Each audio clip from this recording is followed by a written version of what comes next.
Good morning, everybody, and welcome to today's Theological Leftover, and Happy New Year.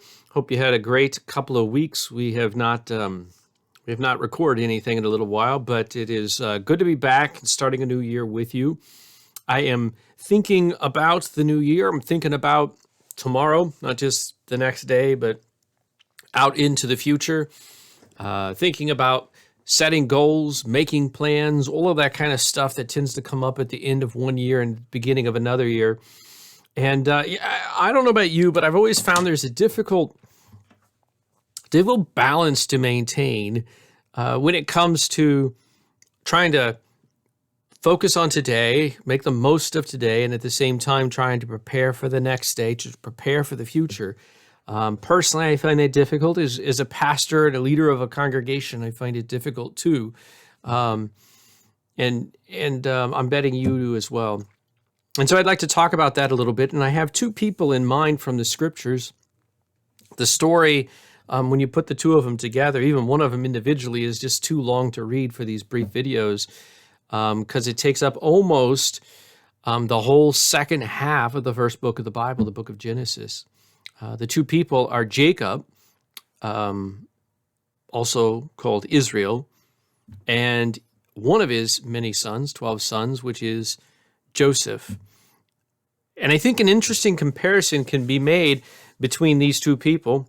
They both were given promises. Jacob, even really before he was born, I believe, it was his mother that heard that he would be the one to rule.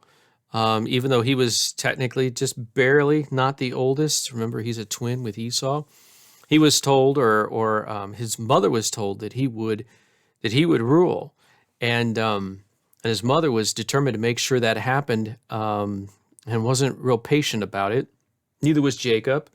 They were cut from the same cloth, and there was a fair amount of lying and deceiving and manipulating in order to try to get him into the position of authority that it seemed like God wanted for him. You're familiar with the story, I'm sure, how Jacob tricks Esau, deceives Jacob, and supposedly seems to be getting what he wants, or at least what his mother wants for him, and then everything really falls apart. Once he has it, he can't really enjoy it. Because Esau finds a way, not too subtle, to get it all back, and that is by threatening to kill Jacob.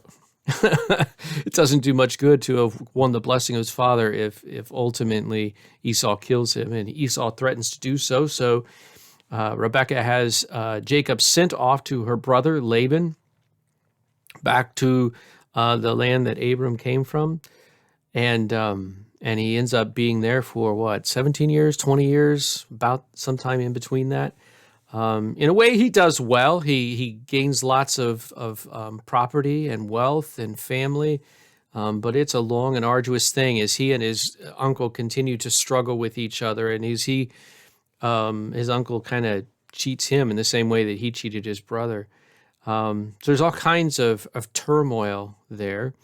But at the very beginning of his journey, Jacob hears something kind of similar to what his mother heard before. He hears how the plans that God has for him, and that includes ultimately getting back home, which is what Jacob finds that he wants more than anything else. We see throughout the story of Jacob him struggling, and even towards the end of the story, him struggling with the angel of the Lord, wrestling with him. It seems like this is a good way to describe Jacob's life, constantly wrestling and fighting. It's not because he didn't have the promise that God had given to his forefathers or that he'll give to Joseph. Very similar promises, basically the same promise. But it seemed like he was always trying to make it happen. It's sort of like God said, this is what I'm going to give you. And Jacob's like, good, okay, well then I'll work at that. And both he and his mom, and even his forefathers, we see them at times taking matters into their own hands in order to try to accomplish what God said he would give them. And it doesn't work out real well. It's a lot of wrestling, a lot of struggling. Now, compare that to the story of Joseph. who from apparently a fairly young age is having dreams that he will rule over his 11 siblings, 11 brothers. And they don't like that. And it seems like nothing goes Joseph's way. And yet we don't really see Joseph wrestling or trying to make things happen. It seems much more like Joseph is trusting the promise that God made. And compared to Jacob, who's wrestling, Joseph seems very, very passive. And I don't really mean that in a negative way. He does a lot of good things. He helps a lot of people along the way.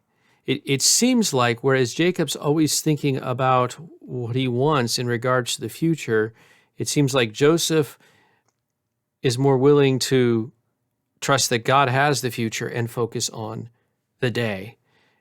And I think this is a great comparison. First of all, what I want to point out is Jacob and Joseph, even though one's a wrestler and one's more passive, at the same time, God is faithful in both cases.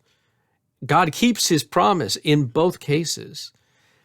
And yet it seems like whereas Jacob was often trying to, at odds in his relationships with other people, Joseph, even though his brothers detested him, once he's sold into slavery, he becomes a faithful servant to Potiphar. And then when Potiphar's wife cheats him, he ends up in the dungeons, right? He ends up in prison, but even there, he becomes a faithful servant and a good friend, helping many people. Ultimately, we know he becomes the right-hand man of Pharaoh, and he saves the known world of the time. He seems that this man of dreams seems very focused on the moment, much more so than Jacob was. Again, I want to make the point, God is faithful with the one who struggles against him and with the one who is more passive in receiving what God has said. But who makes the most of their relationships between the two? Who is better at living in the moment and loving in that moment? It's Joseph.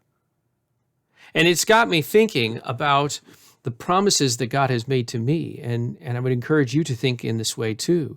God's promise or promises for tomorrow really can free us up when it comes to focusing on today. Doing what God has called me to do today is much easier knowing that God is faithful in regards to the promises that he has made in my future. I do not have to struggle with him and everybody I come across as though it's up to me to fulfill God's promises. God will make sure his promises is fulfilled. You and I, we have today. And the gifts that he's given us that are ours right now. I don't have to figure out how to take those gifts and put them together in such a way to create the future. God will take care of the future. I can use what God has given me today to love the people he puts on my path today, because truth is, they're a gift too, right?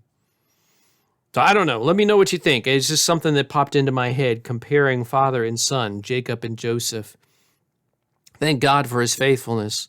When I'm struggling, when I'm contending with him, that he doesn't let go. He keeps on, he keeps on, fighting, not just, as I fight with him, he keeps on fighting for me. He continues to be faithful. His promises are sure. Thank God for that. But thank God also that because his promises are sure, I can stop contending with him. I can stop fighting against him. I can stop trying to make my own future, and I can live today according to his good and gracious will. God bless you all as you consider these things and as you move into a new year. If you're in Evansville, then we would invite you to join us for Bible study, worship. Bible studies at 9 o'clock, continuing to go through the book of Titus, and the worship service is at 10:30, and we would love to have you join us. God bless you all.